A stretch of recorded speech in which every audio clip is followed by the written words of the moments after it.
Bonjour les amis, eh bien je viens d'arriver à Blois, je vais rencontrer aujourd'hui un grand pèlerin qui s'appelle Madi du Camino. Je ne sais pas si vous en avez entendu parler ou si vous suivez sa page qui est quand même assez extraordinaire. Vous allez pouvoir l'écouter, il va nous donner des conseils, il va nous raconter sa vie de pèlerin.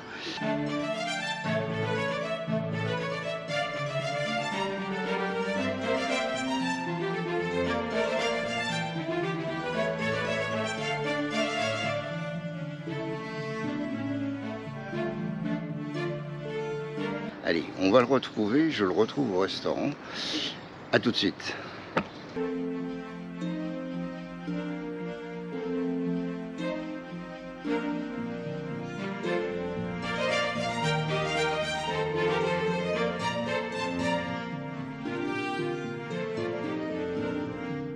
C'est quoi un pèlerin pour toi? Moi, je me considère comme un pèlerin. Je me considère comme un pèlerin et comme un vrai pèlerin. Mais vraiment, sans prétention, sans reste, je suis un vrai pèlerin.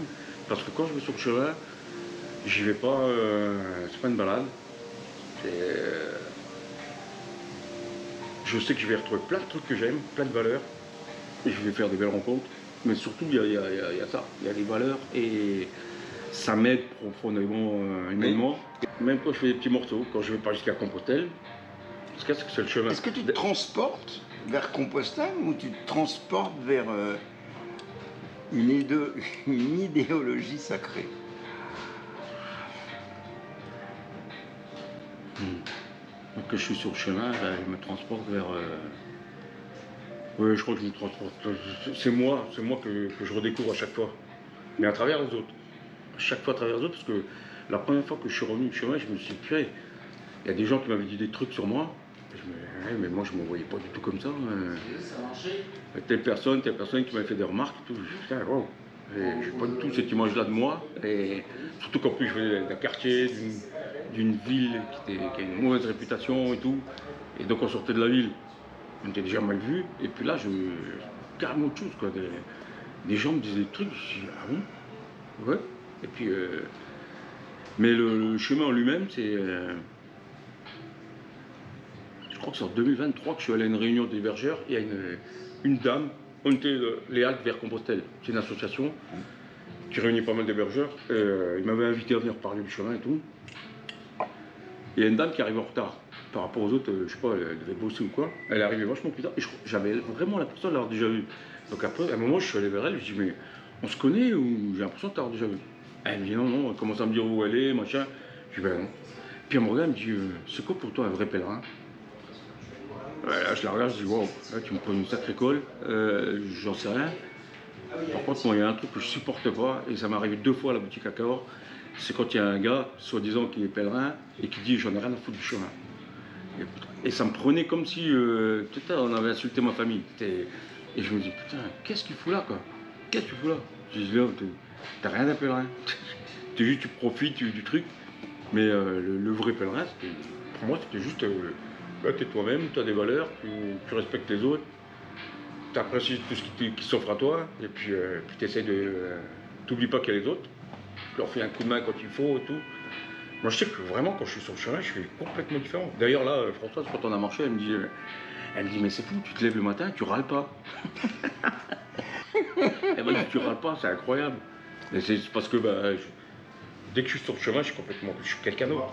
D'ailleurs, je le dis, hein, je dis, moi, quand je mets mon sac à dos, le clip, j'ai l'impression d'être quelqu'un d'autre. Et en plus, mon sac à dos, j'ai l'impression qu'il me donne des pouvoirs. Je me sens super bien. La marché sous la canicule, à la fin, je me dis, ouais, voilà, je suis comme avant. Maintenant, le soleil, je suis comme une batterie, une voltaïque. Puis je me recharge, et plus je marche sous le soleil, et plus j'ai la patate. Alors qu'au quotidien, je suis insupportable.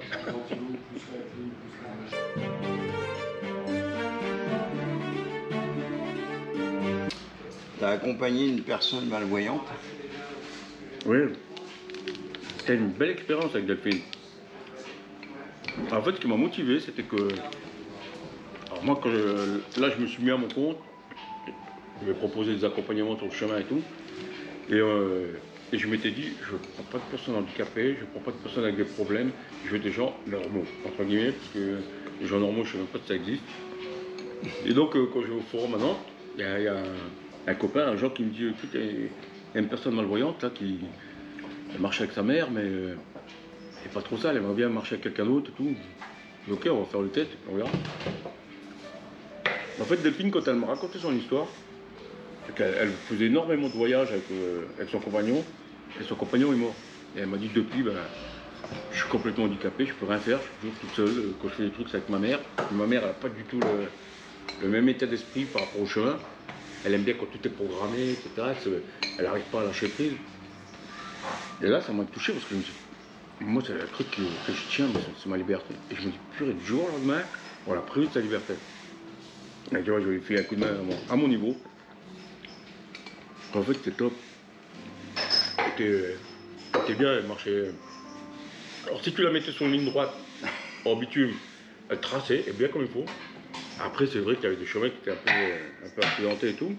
Mais au final, elle m'a dit, moi, elle me tenait pas, je la tenais pas. Elle faisait juste, elle m'a dit, quand t'es devant moi, j'arrive à peu près à deviner la nature du terrain, et moi, ça me va. Alors, elle est tombée une fois, de temps en temps, elle se cognait dans un poteau, un truc comme ça. Mais elle était à fond dedans. Il y a des endroits où moi, je redoutais, je me suis dit, purée, qu'est-ce que ça va donner? Et elle prenait le truc à l'envers, elle dit, bon, ben, on va y aller, comme ça, Madi va voir ce que c'est. C'était même pas moi. Elle dit, comme ça, Madi va voir ce que c'est, ça va le rassurer. Ah, je trouve que c'est une belle histoire. Moi. C'est. Ça m'a ému. L'histoire.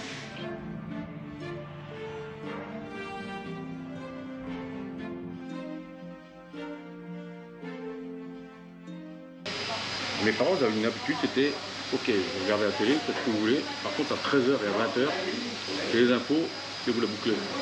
Donc un soir, je suis en train de regarder la télé tout seul, mon père rentre, il est 20h, je mets TF1, et je me lève, et puis je crois, il y a un documentaire, un petit reportage sur des gens qui marchent avec un sac à dos, qui vont dans une ville en Espagne, Saint-Jacques de Compostelle, et je sais pas pourquoi, je me rassois, je regarde le truc,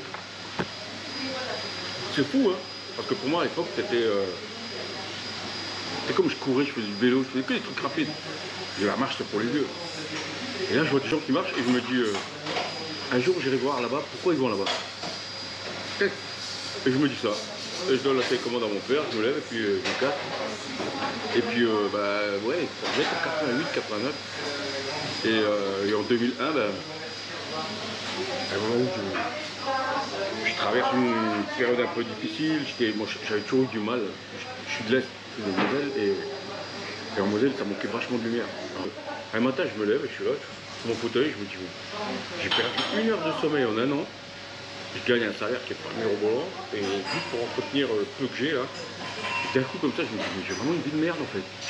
Et là, je me projette dans l'avenir, je me dis, tant qu'à faire, je me fous une balle tout de suite, comme ça c'est terminé. Parce que c'est vraiment pas la vie que j'ai envie d'avoir, ça m'intéresse pas du tout. Et puis d'un coup, je me dis, mais j'avais dit que j'irais un jour à Compostelle, et je retombe sur un. Je regarde, il y avait un bouquin d'une fille avec qui je sortais, on s'était séparés, elle est en très mauvais termes, et elle m'avait offert ce bouquin. Elle me dit, ouais, mais j'avais dit qu'un jour j'irais là-bas. Et là, j'ai lancé mon truc, alors, en quelques jours, hein. Mais là, ça a été hyper rapide. Je dis, ouais, je vais le faire. Et donc là, je dis aux collègues, moi je vais me casser. Et puis j'avais rendez-vous avec mon patron. Et là, je m'étais dit, ouais, le père Schmitt, il va falloir au moins 1 heure pour faire je travaille au corps. En fait, le père Schmitt, jamais personne ne lui avait demandé un truc comme ça. Du coup, il a dit oui tout de suite. Et je suis parti, je me suis fait mon trip. Sauf que je savais pas qu'après, ben voilà, ça allait enchaîner avec Jérusalem, et que ma vie allait complètement changer en fait. 2001, le futur pèlerin s'élance du Puy-en-Velay vers Saint-Jacques-de-Compostelle. Il quitte sa ville de Famec. C'est une grande découverte, mais surtout, c'est en faisant un pas devant l'autre qu'il va se transformer petit à petit en pèlerin.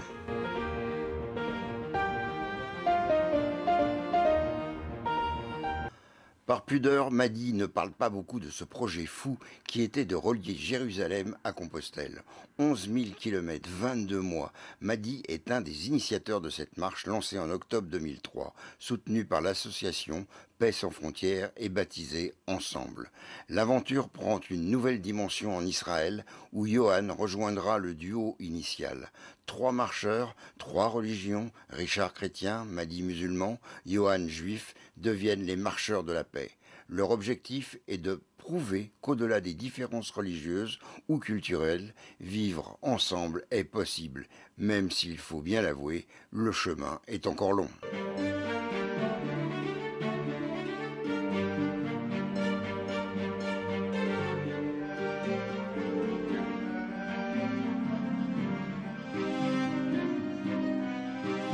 Même question, je vais dire, et Dieu dans tout ça?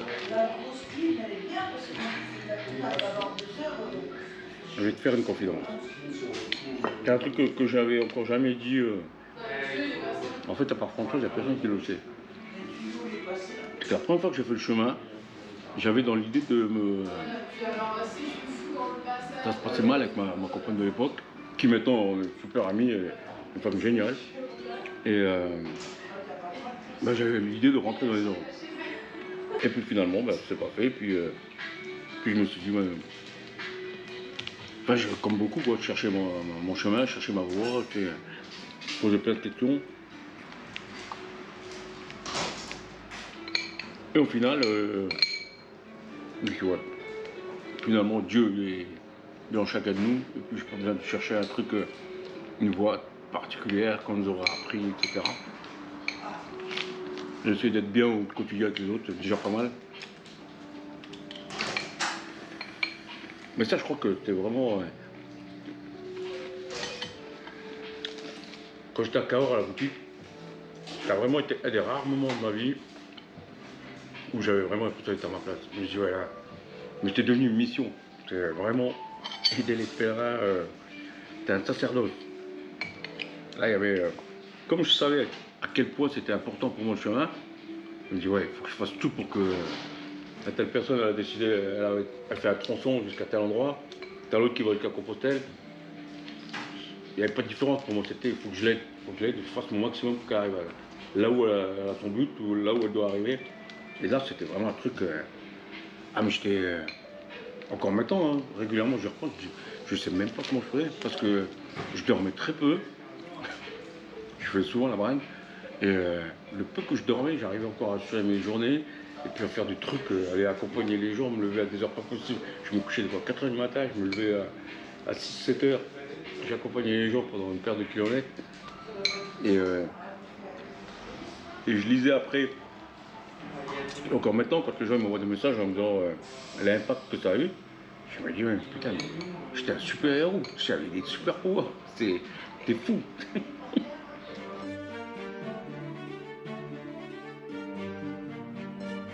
Madi est un homme simple, humble, un homme de valeur, une belle personne qui aime son prochain. Madi, je te remercie pour ce moment de partage. Ceux qui te connaissent et qui t'aiment ne m'avaient pas menti. À très bientôt sur le chemin, Ultreya. Au fait, Madi, je suis dans le studio radio, hein.